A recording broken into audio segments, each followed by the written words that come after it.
नमस्कार, स्वागत छ तपाईहरुलाई रितास किचनमा। आज हामीले ड्राई चिकनको रेसिपी लिएर आएका छौं। तपाईहरुले मिट मसला घरमै कसरी बनाउन सकिन्छ भनेर सोध्नु भएको थियो। आजको यो भिडियोमा हामीले घरमै मिट मसला तयार पारेर चिकन फ्राईको रेसिपी बनाएका छौं। यो रेसिपीलाई स्टार्टरको रूपमा पनि सर्भ गर्न सकिन्छ। आजको भिडियो मन पर्यो भने लाइक, कमेन्ट र शेयर गरिदिनु होला अनि हाम्रो च्यानललाई सब्स्क्राइब गरेर बेल आइकन पनि दबाइदिनु होला।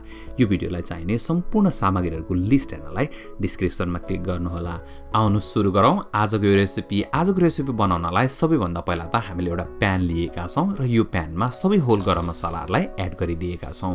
खास गरिकन मरिच, ल्वाङ, सुकमेल, जयपत्री र अलैँची लिएका छौं। त्यसैगरी हामीले 2 वटा तेजपत्ता पनि प्रयोग गरेका छौं, 3 वटा सुक्खा खोर्सानी अनि साथसाथै 1 ठूलो चम्चा धनिया र 1 सानो चम्चा जीरा पनि प्रयोग गरेका छौं। साथसाथै हामीले 1 सानो चम्चा सौंफ पनि लिएका छौं। यो चिकनको रेसिपीलाई चाहिने सम्पूर्ण सामग्रीहरुको लिस्ट हामीले डिस्क्रिप्सनमा पनि राखिदिएका छौं, त्यहाँ क्लिक गरेर हेर्न सक्नुहुन्छ। साथसाथै हामीले 1.5 ठूलो चम्चा अदुवा लसुनको पेस्ट बनाएर तयार पारेका छौं अनि साथसाथै हामीले एउटा होल चिकनलाई मिडियम साइजमा काटेर तयार पारेका छौं। साथसाथै हामीले केही हरियो धनिया पत्ता, त्यसैगरी 1 देखि 1.5 ठूलो चम्चा नुन, आधा सानो चम्चा जति बेसार अनि त्यसैगरी हामीले 2 वटा प्याजलाई पनि लाम्सो गरी काटेका छौं। अब आउनुस् हामी फटाफट मसला बनाएर तयार पारौं। मसला बनाउनलाई सबैभन्दा पहिला प्यानलाई आगोमा बसाल्नुस् र अनि त्यसपछि यो मसलाहरुलाई तपाईले 2 देखि 3 मिनेटसम्म ड्राई रोस्ट गर्नुपर्ने हुन्छ। यसरी ड्राई रोस्ट गर्दाखेरि सबै फ्लेभरहरु रिलिज हुन्छ र एकदम मग बास्ना आउन थाल्छ र यो मसला प्रयोग गरेर बनाएको चिकन साच्चै नै मिठो हुन्छ। तपाईले भिडियोमा देख्न सक्नुहुन्छ मसला गोल्डन ब्राउन भएर रोस्ट भइसकेको छ। अब यो मसलालाई हामी सेलाउनलाई एकछिन साइडमा राखिदिन्छौं अनि कराई बसालेर कराईमा 2 ठूलो चम्चा खाने तेल एड गरिदिन्छौं। तेललाई हामीले मिडियम हाई हिटमा तताउनु पर्ने हुन्छ अनि यसमा 1 सानो चम्चा जीरा र साथसाथै एउटा तेजपत्ता पनि एड गरिदिन्छौं। अब यो मसलालाई हामीले एकछिन फ्राई गर्नुपर्ने हुन्छ अनि त्यसपछि हामी यसमा प्याज एड गरिदिन्छौं र प्याजलाई सधैँको जसरी हामीले 4-5 मिनेट फ्राई गर्नुपर्ने हुन्छ। 4-5 मिनेट प्याजलाई फ्राई गरेपछि प्याज हल्का क्यारामेलाइज्ड हुन्छ र गोल्डन ब्राउन जस्तो देखिन थाल्छ अनि मात्रै हामी यसमा अदुवा लसुन एड गर्छौं। अहिले हामीले प्याजलाई एकछिन फ्राई गर्नुपर्ने हुन्छ।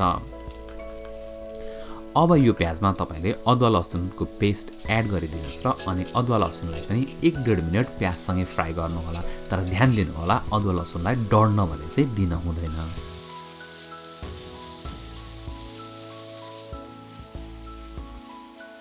अब हामी यसमा चिकन एड गरिदिन्छौं र चिकनलाई हामीले 10 देखि 12 मिनेटसम्म फ्राई गर्नुपर्ने हुन्छ। तपाईले यो चिकनलाई लगभग 15 मिनेटसम्म पनि फ्राई गर्न सक्नुहुन्छ। चिकन फ्राई गर्दा सुरुको 5 मिनेट एकदमै महत्त्वपूर्ण छ। हामीले सुरुको 5 मिनेट चिकनलाई हाई हिटमा फ्राई गर्नुपर्ने हुन्छ ताकि चिकन बाहिरबाट क्यारामेलाइज्ड होस् अनि भित्र चाहिँ एकदमै जुसी नै रहन्छ। यो चिकनलाई तपाईले 5 मिनेट जति फ्राई गर्नुस् अनि त्यसपछि यसलाई छोपेर तपाईले 5-7 मिनेट अझै पाक्न दिनुपर्ने हुन्छ। तपाईले भिडियोमा देख्न सक्नुहुन्छ हामीले यसलाई 5-7 मिनेट छोपेर पकाइसकेका छौं। 5-7 मिनेटमै यसमा अलरेडी पानी निस्किन थालिसकेको छ।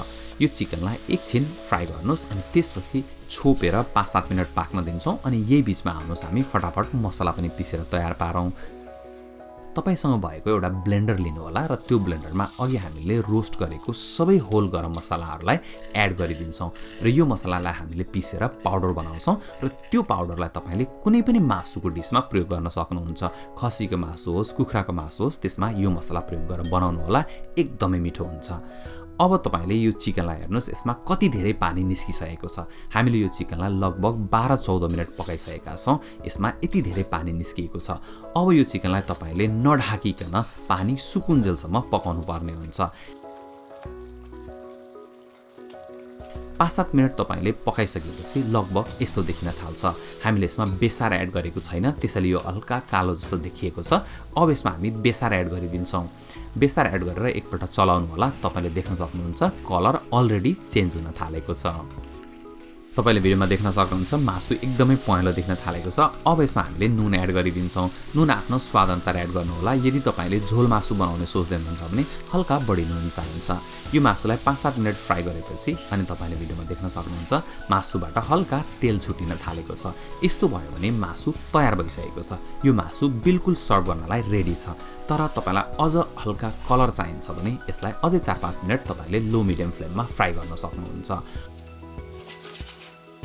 अब हामीले यो चिकनमा अघि भर्खरै पिसेर तयार पारेको मिट मसाला एड गरिदिन्छौँ। हामीले सबै मिट मसाला एड गरिदिन्छौँ र मिट मसाला एड गरिसकेपछि ध्यान दिनुपर्ने कुरा भनेको आगोलाई चाहिँ मिडियम बनाउनु पर्ने हुन्छ अथवा मिडियमभन्दा पनि सानो बनाउनु होला, किनकि पाउडर मसाला डढ्न कति पनि बेर लाग्दैन।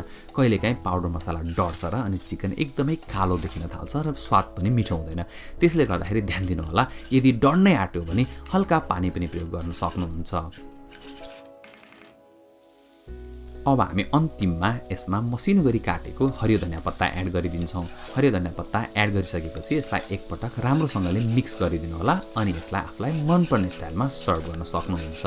तपाईले यसलाई सेलरोटीसँग, चिउरासँग, भुजासँग अथवा भातैसँग पनि सर्भ गर्न सक्नुहुन्छ। तपाईहरुलाई आजको रेसिपी कस्तो लाग्यो? यो रेसिपी यसरी नै बनाउने कोसिस गर्नुस् अनि त्यहाँदेखि मिठो भएको नभएको कुरा कमेन्ट गरेर भन्न चाहिँ नबिर्सिनु होला।